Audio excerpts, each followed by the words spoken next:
আল্লাহকে পেতে হলে নামাজ লাগবে, নামাজ নাই আল্লাহ নাই।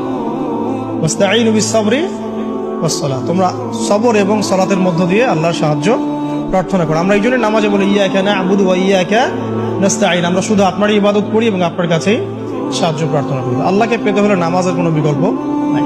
যে ব্যক্তি নামাজ পড়ে না আল্লাহর সাথে তার কোনো সম্পর্ক নেই। আপনি যে কোনো কিছু চাচ্ছেন সেজদায় পড়ে আল্লাহর সামনে আত্মসমর্পণ করেই চাইতে হবে। আল্লাহ পাক কি বলেছেন? সেজদা করো, নিকটবর্তী হও।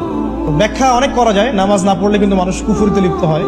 যে ব্যক্তি মান তারাকা সালাতান মুতাআম্মিদান ফাকাদ কাফারা, যে ব্যক্তি সালাতকে অস্বীকার করে, ফরজ নামাজকে অস্বীকার করে, সে ব্যক্তি কিন্তু কুফরিতে চলে যায়। বাইনা রাজুলি ওয়া বাইনা শিরকি ওয়াল কুফরি তারকুস সালাহ, একজন মুমিন বান্দা এবং মুসলিমদের মধ্যে পার্থক্যই নামাজ। এক বাক্যে নামাজ না পড়লে ইসলামের রশিটা কেটে যাবে। মুআয বিন জাবালকে নবী সাল্লাল্লাহু আলাইহি ওয়াসাল্লাম বলেছেন, কেউ যদি সালাতকে ইচ্ছা করে ছেড়ে দেয় সে ব্যক্তি আল্লাহর জিম্মেদারি থেকে মুক্ত হয়ে যাবে। তার উপর আল্লাহর কোনো জিম্মাদারি নেই, আল্লাহর নিরাপত্তা জিম্মাদারি থেকে সে